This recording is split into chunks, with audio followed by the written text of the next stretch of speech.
नजर आएगा, जो लगातार हर तरह के हालातों को पार करके हर इतवार पवित्र दिन परमेश्वर के भवन में मनाने विश्राम दिन को आते हैं। ये एतवार क्या है? पवित्र दिन है, ये विश्राम दिन है और ये पिंतीकुस्त का दिन है। जो एतवार को, जो संडे को, जो इस इतवार के दिन को, जो संडे सर्विस को, चर्च में आने को महत्व देते हैं, परमेश्वर उनको महत्व देता है। वो जो यहाँ पे आके आप सेवा भर रहे हो, ये आना एक सेवा है, चर्च में आना एक सेवा है। हम सेवा कर रहे हैं परमेश्वर की, चर्च में आके हम सेवा भर के जा रहे हैं। ये पहली सेवा में गिना गया है। चर्च में आना हर एक विश्वासी के लिए एक सेवा है। आप यहाँ आए हैं, आप सेवा कर रहे हैं परमेश्वर की। आमीन। आप यहाँ बैठ रहे हैं, जितने घंटों को यहाँ बैठते हैं आप उतने घंटे परमेश्वर की सेवा कर रहे हैं। आमीन। तो परमेश्वर इस बात से अति प्रसन्न है, वो खुश है आप सभी से, वो आप सभी से प्रसन्न है, वो खुश है कि आप यहाँ पर अपना वक्त देने हर एतवार को आते हैं। हालेलुया। क्योंकि हमारा परमेश्वर के साथ एक पर्सनल रिश्ता है, पर्सनल रिलेशन है, हमारा उसके साथ रूबरू एक रिश्ता है। वो हम सभी को एक एक को नाम ले लेकर जानता है, क्योंकि उसके लिए बात मुश्किल नहीं है। आकाश गंगा में, यूनिवर्स में, स्पेस में, बिलियंस में अरबों खरबों तारे हैं और वचन के अनुसार परमेश्वर एक एक तारे को भी उसके नाम के द्वारा जानता है। तो हम तो क्या ही है, तारे कितने बड़े बड़े हैं, हम सबको एक बार में जानता है। एक एक को उसने बाइबल के अनुसार नाम लेकर के बुलाया है, यानी कि एक एक को उसने चुना है। जो यहाँ है वो चुने हुए हैं, प्रभु ने उनको चुना है कि वो परमेश्वर के घर में जाने वाले बने, विश्वासी बने, उसके बेटे बेटियां इस संसार में वो माने जाएं। तो ये प्रभु की योजना है, उसकी कृपा है, उसने हमको एक एक को बुलाया है। आप उसको मेरा परमेश्वर कह के कह सकते हो, मेरा पिता कह के उसको बुला सकते हो, क्योंकि वो सचमुच में पिता है। उसने आपको चुना है, उसने आपको नियुक्त किया है कि हम जाएं और बहुतायत से फल लाएं और वो फल हमारा बना रहे। वो फल कौन सा है?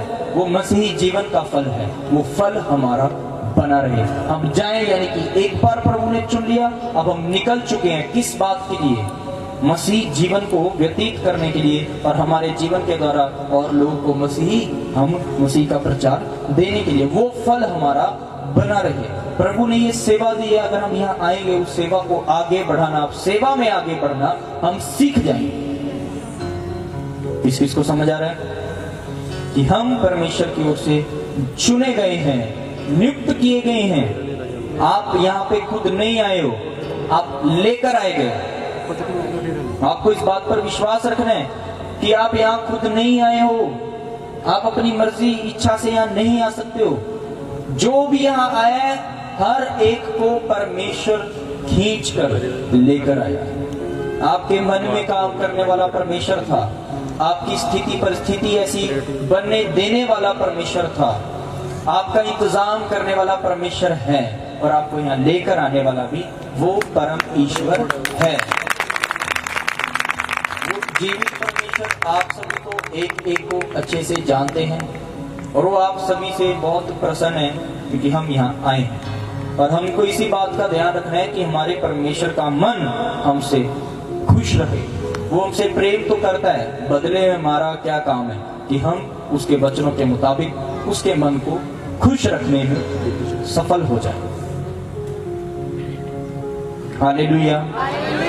तो परमेश्वर ने हमें हमारे साथ एक रूबरू रिश्ता तो जोड़ लिया, पर क्या वो ऐसे ही जुड़ जाना था? वो रूबरू रिश्ता कैसे जुड़ा है? उसके लिए उसने एक बहुत बड़ा सैक्रिफाइस किया था, एक बहुत बड़ी कुर्बानी होने दी थी। उसको लोग अभी जानते नहीं है, संसार के लोग, कि क्यों हम परमेश्वर के लिए पागल हैं, हम क्यों सनक रखते हैं, हम क्यों प्रेमी हैं परमेश्वर के, हम क्यों सब कुछ छोड़ के परमेश्वर के पीछे लगे हुए, हम क्यों डरते घबराते नहीं है परमेश्वर के नाम का जाप करने में, हम क्यों डरते घबराते नहीं है उसके नाम को चमकाने में? क्योंकि हमने उसकी सच्चाई को जाना है। हमने जाना है कि वो परमेश्वर अनोखा कैसे है, उसके अंदर खासियत क्या है, वो अलग क्यों है। वो हर एक को पता होनी जरूरी है। और आप यहाँ आ रहे हैं, आज भी आपको ऐसे हम बता के भेजेंगे, क्योंकि हमारा परमेश्वर अनोखा है, वो अलग है। समझ रहे हैं आप? कौन कौन सुन रहे हैं और आगे भी कौन कौन ध्यान धर के सुनेगा? सारे बोलेंगे हालेलुया। आइए हम परमेश्वर के वचन में जाएंगे और कुलूसियों की पत्री में आए।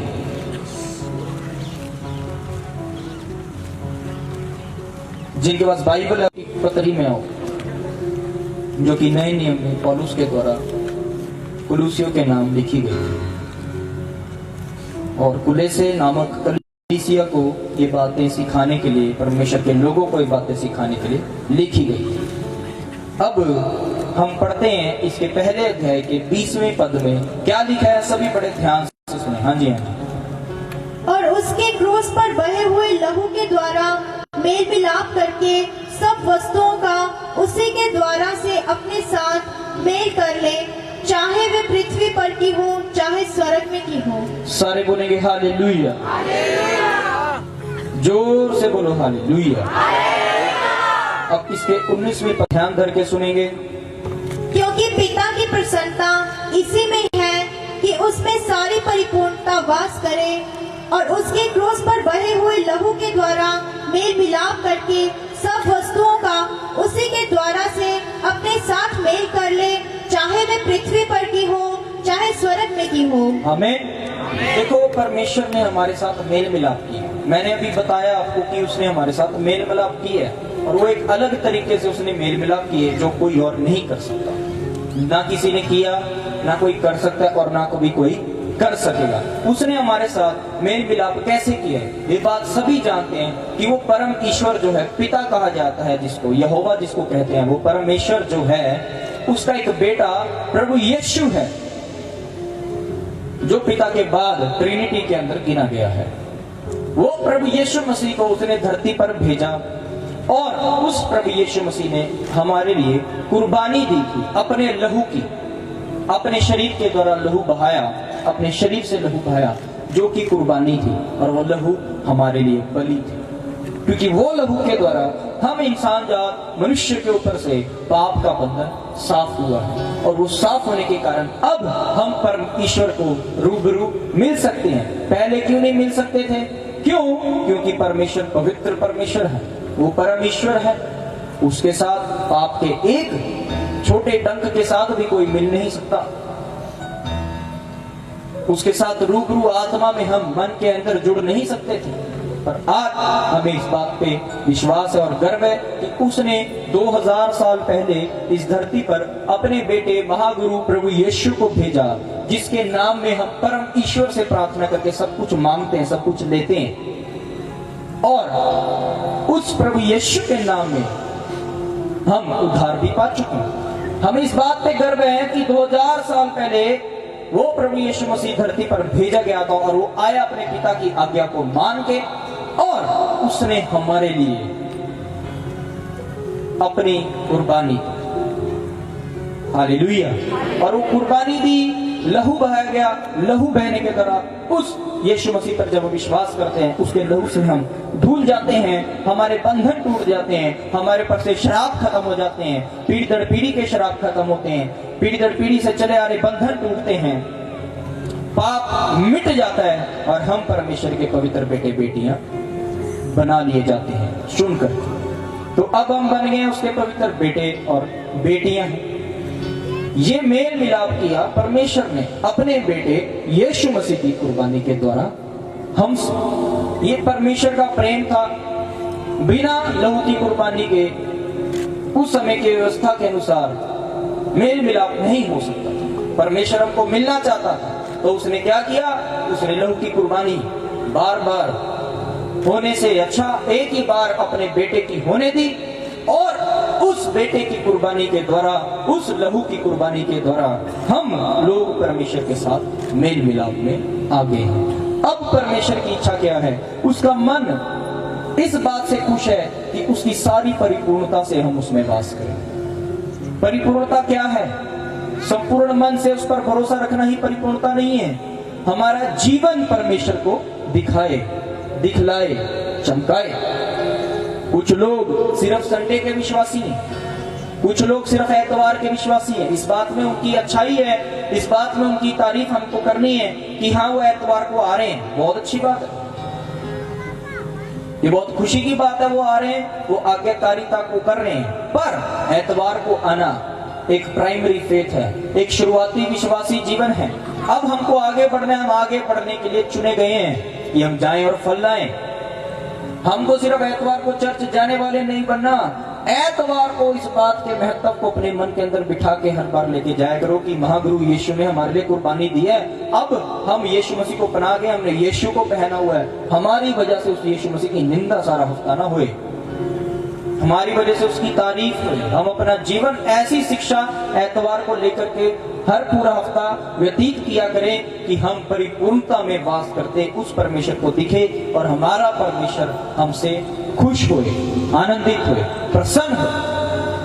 ये हर एक का मकसद होना चाहिए। हम सब उसके बेटे बेटी हैं, हम सब उसके परिवार के लोग हैं। हमारा ये मकसद होना चाहिए, हमारे गोल होना चाहिए और इसके पीछे हमको भागना है कि हम परम ईश्वर के मन को खुश कर सकें। तो पहली बात आज क्या सीख रहे हैं हम? सभी बताएंगे, बोलेंगे। पहली बात क्या सीख रहे हैं? कि हम परमेश्वर के मन को खुश कर सके। क्या कर सके? प्रसन्न करने में ही हमारा जीवन व्यतीत होना चाहिए कि हम उसके मन को खुश करने में लगे हुए हैं। हालेलुया, सभी बोलेंगे हालेलुया। और आगे कह रहा, और उसके क्रूस पर बहे हुए लहू के द्वारा मेल मिलाप करके सब वस्तुओं का उसी के द्वारा मिलाप मेल कर ले, चाहे वे पृथ्वी पर की हो चाहे स्वर्ग की। कौन से लहू की बात हो रही है? ये ऐसे वैसे किसी लहू की बात की यहाँ पे वाणी नहीं दी जा रही। ये स्वर्गीय प्रभु यीशु मसीह का जो लहू उस क्रूस पर बहाया गया था, उस क्रूस पे बहे हुए लहू के द्वारा मेल करने की बात की जा रही है। और यहाँ लिखा है चाहे सारी वस्तुओं के साथ मेल करो, चाहे वो धरती के स्वर्ग के। इसका मतलब क्या है? करे इस धरती पे तुम अपना जीवन व्यतीत कर रहे हो, सिर्फ एतवार तक सीमित ना रहो, सिर्फ एक कोना प्रभु को मेल करने के लिए ना दो, अपना सारा का सारा जीवन प्रभु को सौंप दो। इस बात का ये मतलब है कि सारी वस्तु यानी कि अपने जीवन के हर कोने में प्रभु को सच्चा जानना है। अपने जीवन में प्रभु को जब आप स्वागत कर रहे हैं, अपना पूरा जीवन यानी कि संपूर्णता से अपना जीवन प्रभु को सौंपना है। अपने अंदर प्रभु को छिपने नहीं देना, हमें प्रभु को दिखाना है। लोगों को पता लगना चाहिए हमारा जीवन ऐसे परमेश्वर की आज्ञाकारिता का हो, उसके वचन की परिपूर्णता का हो कि लोग हमारे जीवन को देखकर किसको जान जाएं? हमारे महागुरु यीशु को। बोलेंगे किसको? महागुरु। तो क्या है कि सारी परिपूर्णता से अगर हम वास करेंगे, हमने वचन में पढ़ लिया, परमेश्वर हमसे खुश हो जाएगा, प्रसन्न हो जाएगा। और उसकी सारी परिपूर्णता में वास करना कैसे है? कि हम अपने जीवन के अंदर सीमित ना रखें परमेश्वर को कि हाँ बस हम जानते कि हम चर्च जा रहे हैं, हमको चर्च जाना है, हमें फायदा हो जाएगा, फायदा होगा और अच्छा। और आपके जीवन में परमेश्वर का बड़ा बरकत वाला हाथ आप देखेंगे अगर आप चर्च आकर के विश्वासी भी बन जाएंगे, प्रभु के पक्के जड़ पक्के कायम भरोसे वाले विश्वासी पढ़ेंगे, उसके वचन की आज्ञाकारिता में चलने वाले पढ़ेंगे और अपने परमेश्वर को हर एक राह में, हर एक रास्ते में सच्चा जानेंगे। हालेलुया। कौन कौन समझ रहे मेरी बात? कितने सारे लोग हैं जो परमेश्वर का लोगों के सामने इनकार कर रहे हैं, वो परमेश्वर का इनकार कर देते हैं, उनको ये बात हल्की लगती है। वो लोग लोगों से डर रहे हैं, इंसानों से डर रहे हैं।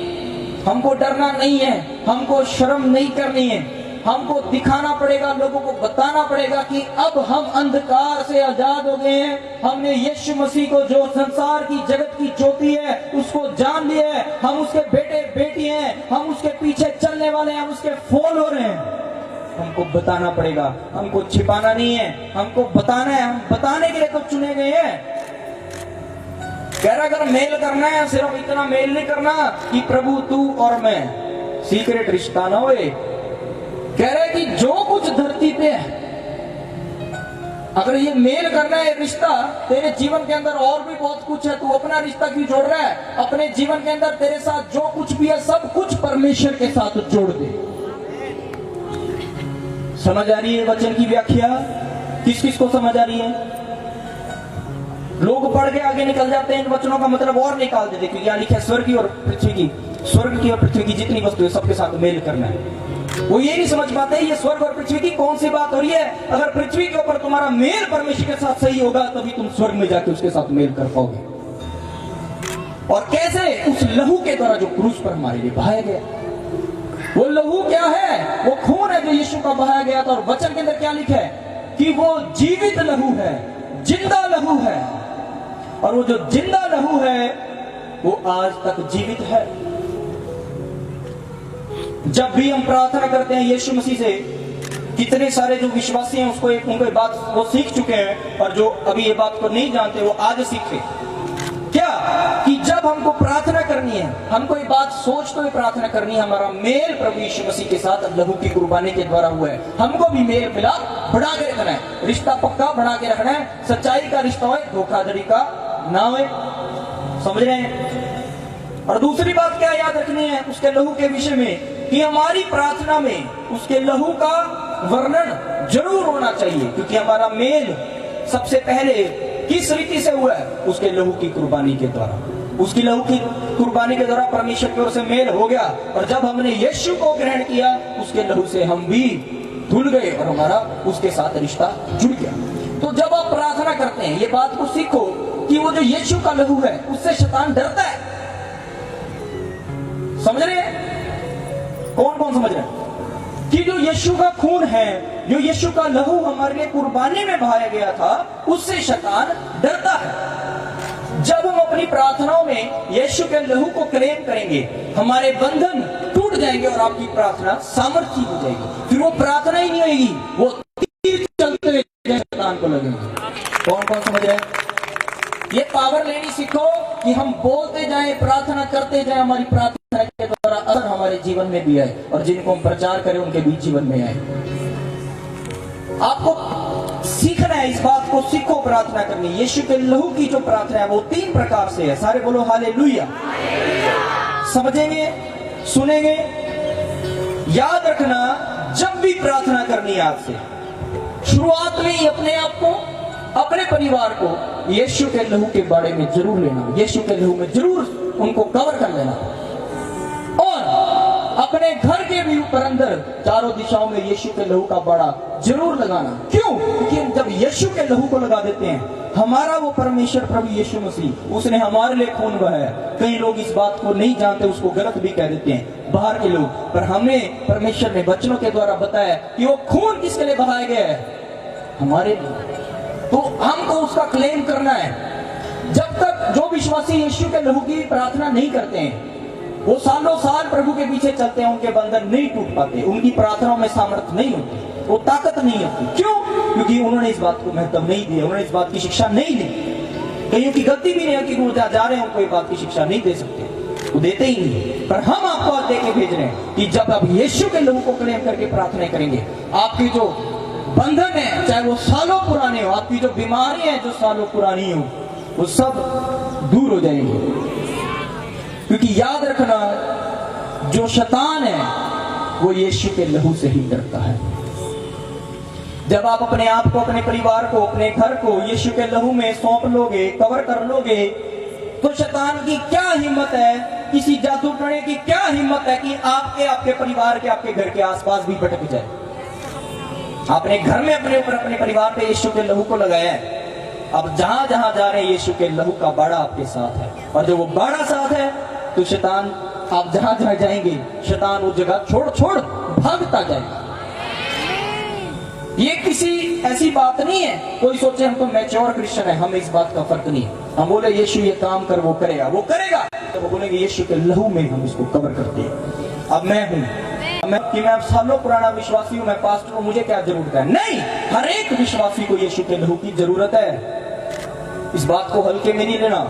मैं अभी तक जब भी प्रार्थना करता हूं, मैं जब यहाँ पहुंचता हूं, पहले आगे नीचे प्रार्थना करता हूं, मैं यहाँ बैठते ही पहले अपने आप को लहू में छुपा देता हूं। जब मैं घर में अपनी प्रार्थना में बैठता हूँ, मैं अपने आप को, अपने परिवार को यीशु के लहू में छुपा लेता हूँ। जब मैं सोने लगता हूँ, दोबारा मैं अपने आप को, अपने परिवार को यीशु के लहू में छुपा लेता हूँ। जब मैं सो के उठता हूँ तो मैं अपने आप को, अपने परिवार को यीशु के लहू में छिपा लेता हूँ। तो क्या है, यीशु के लहू से शैतान डरता है, तो इसलिए हमसे भी शैतान फिर डरता है।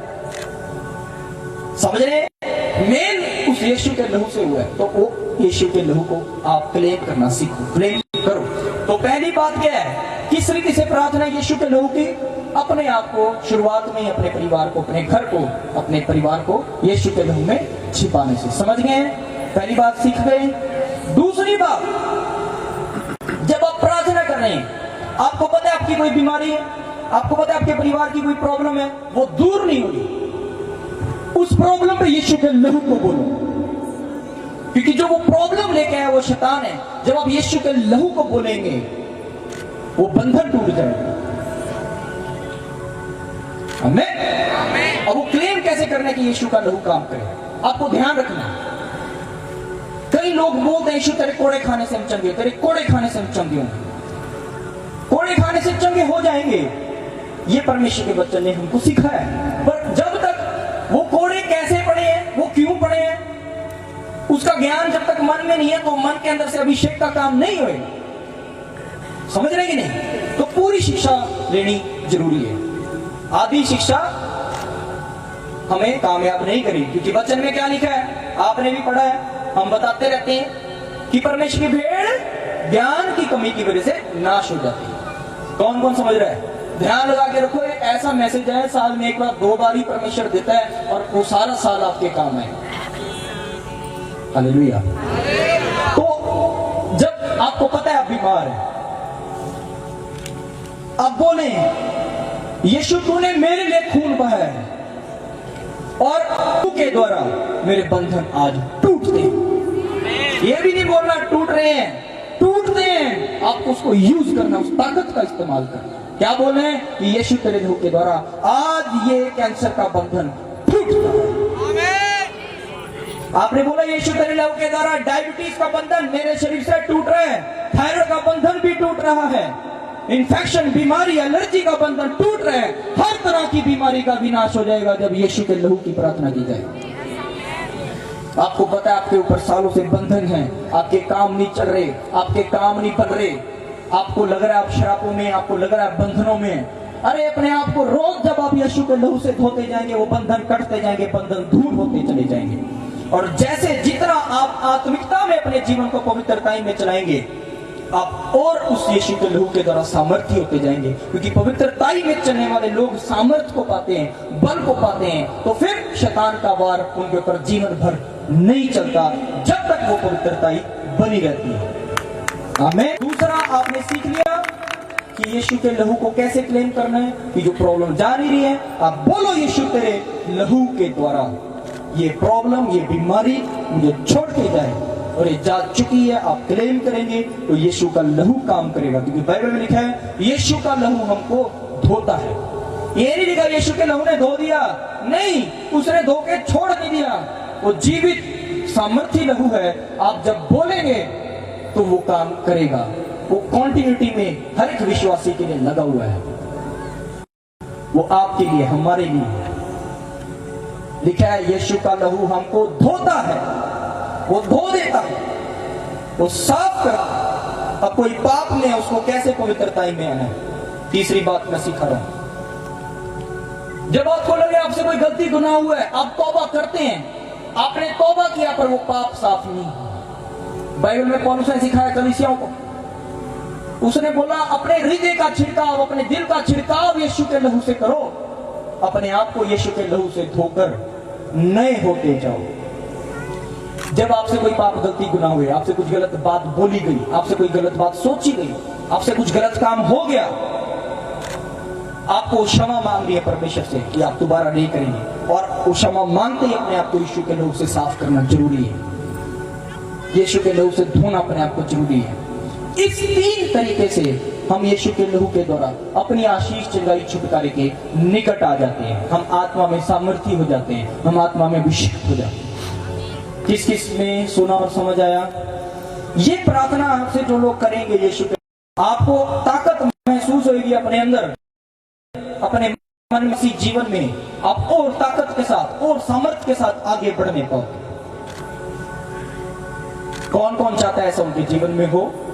जो जो चाहता है वो आज इस बात को सीख के जाना कि हमको इस 3 तरीके से यीशु के लहू की प्रार्थना करनी है। पहला तरीका याद रखना क्या था कि अपने आप को, अपने परिवार को, अपने घर को यीशु के लहू के बारे में सुरक्षित करना। दूसरा, हर एक बंधन, हर एक बीमारी पे यीशु के लहू का वार बोलना। तीसरा, क्या जब भी हमको लगे हमको माफी की जरूरत है, तौबा की जरूरत है, पहले अपने आप को, अपने दिल का छिड़काव यीशु के लहू से करना, अपने विवेक को शुद्ध होने देना और अपने आप को भी यीशु के लहू से धोना। ये 3 प्रकार से यीशु के लहू का कार्य हम अपने जीवन के अंदर देख सकते हैं। आमीन। जो लोग ये बात आज सीख के जा रहे हैं वो ताकतवर हो जाएंगे मसीह जीवन के अंदर, अभिषेक को पाएंगे। आमीन। वो अनॉइंटिंग काम करेगी उनके शब्दों में, उनके द्वारा वो प्रभु यीशु मसीह के लहू का कार्य होता जाएगा। कौन कौन सुन रहा है? सारे बोलेंगे हालेलुया। जोर से बोले हालेलुया। आइए अब इफिसियों के अंदर पेज नंबर 265 पे हम आएंगे, 265, और उसके पहले अध्याय के 7वें वाक्य से पढ़ें ताकि मैं तीसरी वाली बात आपको प्रूव कर सकूं, क्योंकि हर एक बात यहाँ वचन से हम प्रमाण देके भेजते हैं, अपनी तरफ से कोई बात नहीं। हाँ जी, पढ़िए। हमको उसमें उसके लहू के द्वारा छुटकारा अर्थात अपराधों की क्षमा उसके उस अनुग्रह के धन के अनुसार मिला है। जोर से बोलो हालेलुया। पहली बात तो यीशु के लहू से धुलने की मैंने बता दी, कवर करने की मैंने बता दी, पर बाकी 2 बातों को कई लोग गलत बोल सकते हैं। पर आपको ये बात पता होनी चाहिए। अगर कोई आपको बाहर बोले, कोई अदर चर्च का कोई बोले, कोई गैर आके आपको बोले कि नहीं ये सही है, आप उनको वचन के द्वारा बता सकते हैं कि ये ही बात के लिए यीशु का लहू बहाया गया। कुर्बानी होगी, कुर्बानी तक यीशु का लहू सीमित नहीं है। वो कार्य में लगा, वो जीवित लहू है, वो बैठा नहीं है, वो कार्य में लगा है। उसको कार्य में हम लगाने वाले हैं। यहाँ लिखा है क्या? ध्यान से सुनो। हमको उसमें उसके लहू के द्वारा छुटकारा अर्थात अपराधों की क्षमा। समझ आया? पहला क्या आया? छुटकारा। और दूसरे नंबर मैंने क्या बोला था? छुटकारा। उसके बाद क्या है? अपराधों की क्षमा। तीसरी बात मैंने क्या सिखाई है? अपराधों की माफी, पापों की माफी। अब समझ आया? और अभी मैंने बोला यीशु हमारे लिए, यीशु का लहू हमारे लिए है। अब उस बात को सही प्रूव करते हैं। यहां लिखा है कि हमको उसमें उसके लहू के द्वारा, हमको उसमें, यानी कि जो विश्वासी यीशु मसीह पे विश्वास करते हैं, हमको यीशु में उसके लहू के द्वारा छुटकारा और अपराधों की क्षमा मिले। अब तीसरी बात देखो, उसके उस अनुग्रह के धन के अनुसार मिला है। अनुग्रह के धन, यीशु की कुर्बानी के द्वारा हम पर अनुग्रह हो गया, यानी कि हमारे पर कृपा होगी कि अब हम यीशु को ग्रहण कर सकते हैं। पर उसके साथ एक बेनिफिट मिला है यीशु के लहू का, यानी कि अनुग्रह के द्वारा एक धन प्राप्त हुआ है। वो क्या है? कि हम यीशु के लहू को हम इस रीति से कार्य में लगा सकते हैं। यानी कि यीशु का जो लहू है वो हमारे लिए एक धन है। अब समझ आया सभी को? ये नॉलेज लेके जाओ, इन बातों को समझो कि ये हमारे जीवन में काम करे। आगे लिखे, जिसे उसने सारे ज्ञान और समझ सहित हम पर बहुतायत से किया। कह रहे ये सारा ज्ञान और ये सारी समझ सहित उसने हमारे लिए किया है, क्योंकि वो जानता था कि धरती के समय में मेरे लोगों को हथियार चाहिए। वो ये वचनों का हथियार है, और वचनों के द्वारा हम यीशु के लहू को कार्य में लगाना जान रहे हैं, तो ये वचन हमारा हथियार बन गया है। इस रीति से हथियार है। बाइबल बड़ी बड़ी हथियार नहीं है, उसके पढ़े जाने से, उसके कार्य में लगाने से वो हथियार है। वचन को क्या बोला गया? वो आत्मा की तलवार है। यानी कि जो यीशु मसीह के लोग हैं, जो विश्वास से जुड़ते हैं, उनके बाद जो हथियार है वो वचन है। पर अब पढ़ी पढ़ी बाइबल के हथियार बन जाएगी? पहले बताओ। कई लोग, एक शुरुआत के समय की बात है, मेरे को शुरुआत से शो ऑफ पसंद नहीं है। मैं शो ऑफ नहीं करता किसी भी बात को, चाहे हम कुछ भी है, कैसे भी है। हमें शो ऑफ, हमने दिखावा घमंड का काम नहीं सीखा। मसीह जीवन में प्रवेश करने से पहले भी हमारे अंदर ये बातें नहीं थी, और ये होनी भी नहीं चाहिए। सारे बोले हालेलुया। जोर से बोलो हालेलुया। जोर से बोलो हालेलुया। तो हम दीन हलीम है, दीन का हलीम का हम दिखाते हैं, लोगों को सिखाते हैं। अब शुरुआती समय में जब मैं प्रभु में आया, मैंने 2-3 बातें पहले ही सीख ली थी। ये प्रभु में है, विश्वासी सेवा कार्य में है।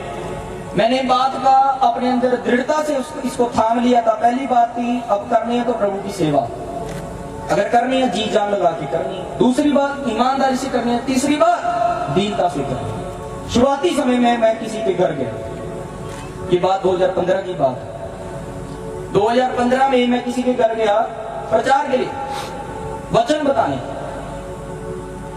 उस वक्त ऐसी कोई मीटिंग में नहीं हम गए थे, किसी विश्वासी के घर हम गए थे और खुद बुलाए विश्वासी, वो हमारी आना चाहते थे। तो उस टाइम पे पहले हम ऐसे जाया करते थे लोग के घर इवेंजलिज्म करने, उनसे उनका देखने, हालात देखने की कैसे हैं। तो जब हम किसी विश्वासी के घर गए, अक्सर आप अगर किसी पुराने विश्वासी को मिलेंगे, जब वो दूसरे विश्वासी को मिलता है, वो अपने आप को बड़ा समझता है, वो सोचता है मुझे ज्यादा ज्ञान है। समझ रहे कि नहीं? हर एक बात में वचनों को कहीं ना कहीं से तोड़ मरोड़ के पेश कर ही देगा। समझ रहे हैं? तो हम गए, हम तो बचपन से मसीह हैं, हमने बाइबल पढ़ी है, नहीं पढ़ी सुनी तो थी, तो अब पढ़ने भी लग गए थे। हम किसी के घर गए, कह रहे जी आप आए, धन्यवाद। मैं कही धन्यवाद। तो वो कह रहे कि आप क्या करने आए हो? मैं कहती आपने बुलाया, आपको पता है क्या करने आए, आपको वचन देने आए, आपसे बात करने, आपको चर्च के लिए इन्वाइट करने आए। कहते हम भी विश्वासी, हम 5 साल से चर्च जा रहे हैं और आप घर में आए हो, आप बाइबल तो लेके नहीं आए हो, आप कैसी सेवा कर रहे हो? हमको बुला के हम पे तीर छोड़ रहे हैं, फिर हमने भी आपका घोड़ा छोड़ दिया। तो मैं कहती आप कह रहे हो बाइबल लेके नहीं आया, बाइबल लेके चल रहे हो, अगर आप बाइबल को कभी पढ़ोगे नहीं तो वो बाइबल का आपके पास क्या फायदा है? समझ रहे कि नहीं? मैं कहा मैं बाइबल लेके जाऊं, मेरे को ये नहीं पता उत्पत्ति में से लेकर के मती तक क्या लिखा है, मती से लेकर के प्रकाशित वाक्य में क्या लिखा है, तो वो किस बात की बाइबल है मेरे पास? फिर तो वो सिर्फ पुस्तक है। मैं कहा आप हमको कह रहे हैं, अगर आपने बाइबल को पढ़ी होगी, ये बात अगर आपने पढ़ी होती, मैं उन्होंने को बोला आप ये बात कभी भी मुझे ना कहते। मैं कहा आप दीनता दिखाते कि बाइबल में क्या लिखा है कि जो अपने आप को सबसे छोटा करेगा वो सबसे बड़ा करेगा। कौन समझ रहा है? तो मैं कभी भी ऐसे बाइबल लेके नहीं चला, ना छोटी ना बड़ी कि मैं पास्टर बन गया, मैं लोगों को दिखाता जाऊं, ज्यादा वजन बढ़ेगा। अभी भी कई बार मैं नहीं लेके चलता। वचन मन में है, वो मन में भी कैसे पहुंचा? पढ़ा तभी पहुंचा है।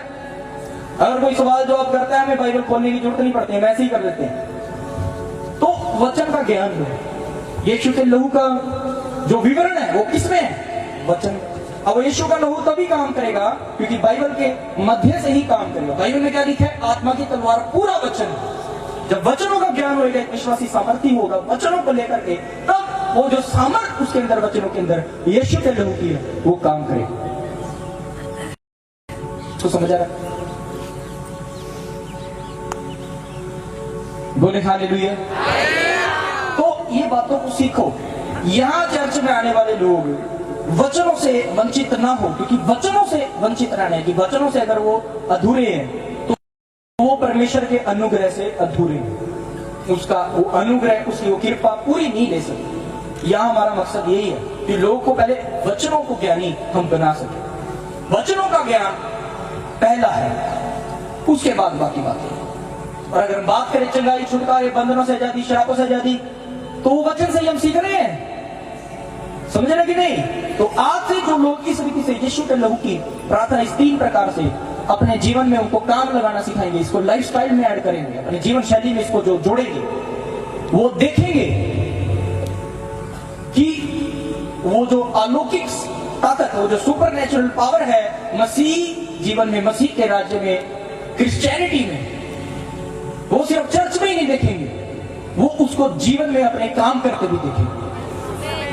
समझ रहे हैं? कौन समझ रहे हैं इस बात को?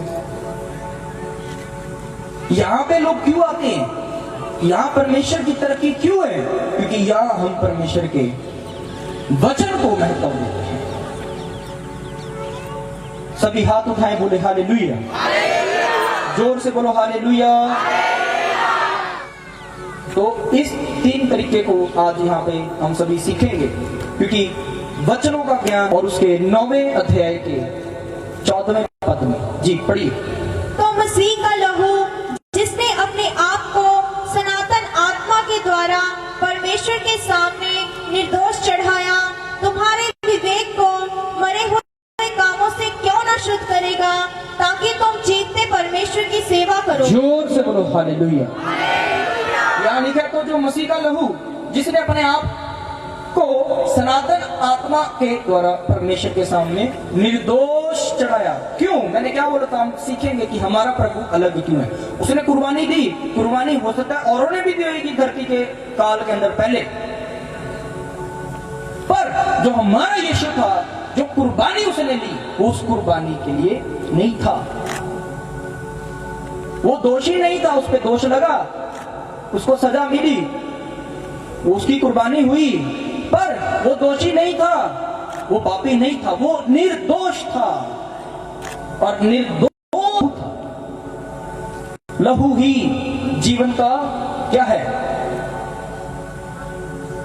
लहू क्या है? बिना लहू के कोई जीवित है? लहू ही जीवन है। लहू ही क्या है? लाइफ है। जोर से बोलो हालेलुया। तो वो जो लहू था वो निर्दोष था, इसलिए उस यीशु को मानना जरूरी है जो निर्दोष उस पर हमारे लिए चढ़ाया गया। क्योंकि जो निर्दोष लहू है उसी के द्वारा हम भी दोष से आजाद होकर के, पाप से आजाद होकर के, बंधनों से आजाद होकर के पवित्र हो सकते हैं, क्योंकि वो यीशु निर्दोष था।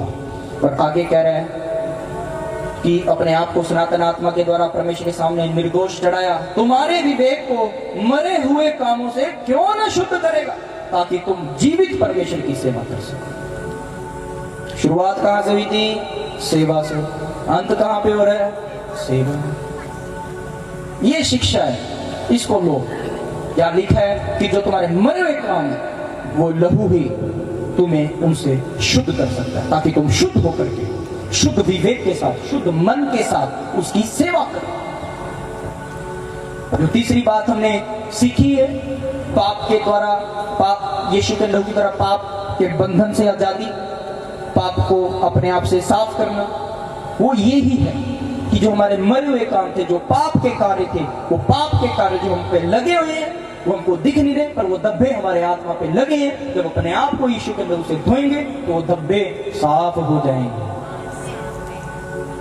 समझ रहे कि नहीं? जोर से बोलो हालेलुया। पर कोई भी ये ना सोचना इस वचन को सुन के टीवी की एड की तरह की दाग अच्छे हैं, जैसे टीवी में दिखाते हैं 10 रुपए का सर्फ लाया, बच्चा पहले मिट्टी में लथपथ होके आ गया, उसकी मम्मी ने खुशी खुशी अंदर बांट लिया, 10 रुपए के सर्फ में धो के साफ कर दिया। ये यीशु का लहू है, इसकी कीमत ही नहीं है कोई। एक बार धुल गया, अब वो कार्य शैतान, ये यीशु का लहू का कार्य शैतान के खिलाफ है। पापी होकर के बार बार अपने आप को धोने के लिए नहीं, किसके लिए? शैतान पे वार करने के लिए, उसके बंधन तोड़ने के लिए, लोगों के लिए प्रार्थना करने के लिए, उनके बंधनों से आजादी के लिए। ये है सेवा, ये है मसीह जी। और जो लोग इस तरीके से चलेंगे वो जरूर परमेश्वर की आशीष को पाएंगे, बंधनों से आजादी आज से प्राप्त करने के लिए जा रहे हैं। आमीन। किस किस को समझ आया? जोर से बोलो हालेलुया। जोर से बोलो हालेलुया। किस किस को आज का वचन समझ आया है? बहुत जरूरी है बात पूछे। मैं अक्सर ये सोचता हूं कि परमेश्वर सोमवार से शनिवार बड़ी अच्छी धूप दी, तो बाइबल जरूर लें, पहला यूहन्ना और उसके पहले ही अध्याय के 7वें वाक्य से पढ़ो, जो आज सीखने की बात है। और सभी ध्यान से सुनो उस बहन की आवाज को। हाँ जी। पर यदि जैसा वो ज्योति में है वैसे ही हम भी ज्योति में चले तो एक दूसरे से सहभागिता रखते हैं। और उसके पुत्र यीशु का लहू हमें सब पापों से शुद्ध करता है। आमीन।